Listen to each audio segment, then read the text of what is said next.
It's Wednesday, April 10th, 2013, and this is the Energy Education Podcast.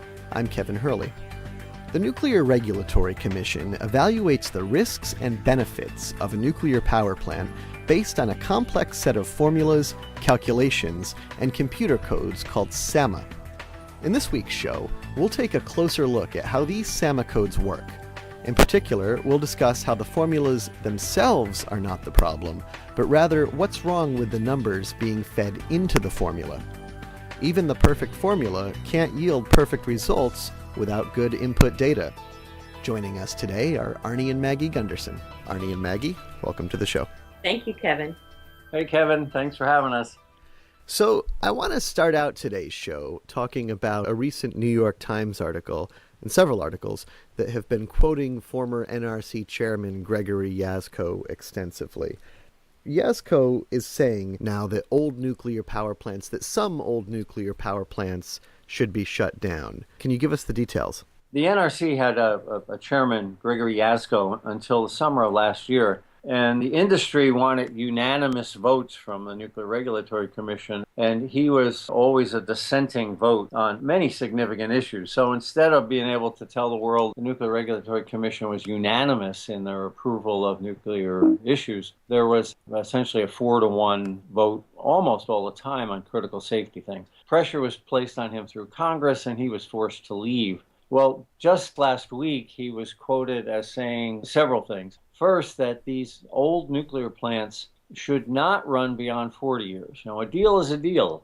And he said we had a 40-year license. We should not extend their licenses. And that, of course, upset the nuclear industry. And they went after him, especially in the New York Times story. The other thing Chairman Jaczko talked about was the fact that the safety analyses for these plants don't take into account land contamination and massive social disruptions that were caused after Fukushima Daiichi.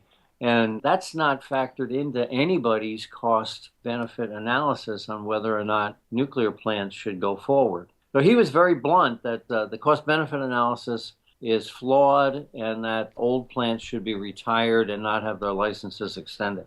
So, Arnie, how do these cost-benefit analyses work? Well, the industry term for them is SAMA, S-A-M-A, and it stands for Severe Accident Mitigation Analysis.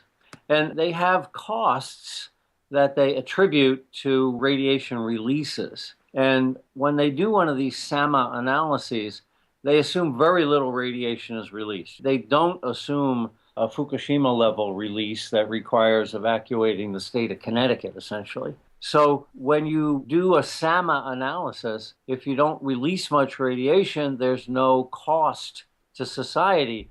So when they do the weighing the benefits of nuclear power against the costs, they understate the costs so that it always tips the scale in favor of continuing the operation of these nuclear plants. And in that rebuttal that the pro-nuclear New York Times and Matt Wald have given to former Chairman Jaczko's statement is from Nuclear Energy Institute, which is the chief lobbyist for the industry. So, of course, the industry is going to say, oh, it's terrible. Everything's accurate. They said they've had this special task force, and it's evidenced by a multitude of safety and performance indicators, and that's still the case today. And that's definitely not the case today. I mean, we can see that in many nuclear plants in the U.S. and throughout the world. So when they are calculating what the cost of a radiological release would be or some type of accident, what factors do they look at? What the nuclear industry has developed is a computer code that calculates how much radiation is released and where it is released to. But then, let's take the West Coast, for example, the San Onofre nuclear plant. The San Clemente community is nearby, and there's couple tens of thousands of people in that town. Now, out at 50 miles is Los Angeles, and there's 8 million people out that far. But let's just look close in. If the San Onofre plant were to have an accident, the radiation contamination in San Clemente would be huge. But the Nuclear Regulatory Commission doesn't assume that houses will lose their property value. You know, there's tens of billions of dollars in property losses if there were to be an accident at San Onofre that isn't factored into the Nuclear Regulatory Commission's SAMA analysis. So, does the SAMA analysis take into account the cost of a human life? Well, the Nuclear Regulatory Commission's cost of a human life are about half to 1/3 of what other regulators use for the cost of a human life. You know, EPA and other agencies say a human life is worth 2 to 3 times more than the Nuclear Regulatory Commission does. So whenever they do these analyses and they show that, you know, statistically 1 or 2 people might die from the radiation, they value a human life at around $2 to $3 million, where EPA is over 5.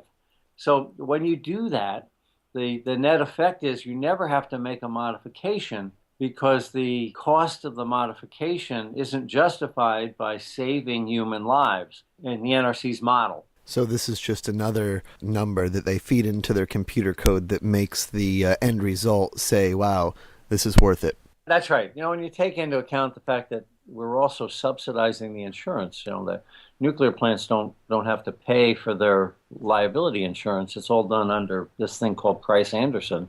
So, you know, citizens have to pay in the event of a nuclear accident. It'll raise our taxes. Whereas, you know, if you're an oil company or whatever, you've got insurance that pays for the cost of an accident. The nuclear industry is unique in that the regulator, the NRC, in conjunction with the people it's supposed to be regulating, the utilities, deliberately and knowingly downplay the risks. And at the same time, they lobby Congress extensively to have citizens pay for their insurance policy. So they get it both ways. They claim there's no risk instead of trying to insure these plants themselves. We're on the hook if there's an accident. So you've said many times that the secret is in the assumptions, and, you know, that was in technical discussion. But again, you know, this seems to be sort of the same vibe, garbage in, garbage out. If you put bad numbers in, you're going to come to a bad result or a bad conclusion. Same thing? Definitely. Yeah, it's exactly the same thing, Kevin. The industry and the national labs work together to crank out these elaborate computer codes. And the computer codes do exactly what they're programmed to do. So if you put in a high cost, you'll show a liability. And the input data into these computer codes always puts in low costs so that the nuclear industry can continue to perpetuate the myth that these things are clean, safe, and reliable. This sounds like me doing a monthly budget. I set up the Excel spreadsheet, get everything working and calculating, and then I put in imaginary numbers to just pretend. It's similar to that. Mary Lampert with Pilgrim Watch has launched an ongoing case against the NRC, showing that the SAMDA analysis and the SAMA analysis are entirely flawed, and that the code is entirely wrong. And yet the NRC continues to look the other way and support the industry lobbyists. So what now is former Chairman Gregory Jaczko saying about the SAMA analysis? You know, he's not saying anything that he didn't say when he was chairman. I was at the RIC, Regulatory Information Conference, last year, which was 1 year after Fukushima Daiichi accident. And you'll recall, because you shot the video of him presenting to the nuclear industry, that there is a severe problem with the SAMA analysis. And the audience just sat there and snickered. I was appalled that there was no respect for the chairman's position, that we need to realize that a nuclear accident is going to disrupt lives and it's going to disrupt communities.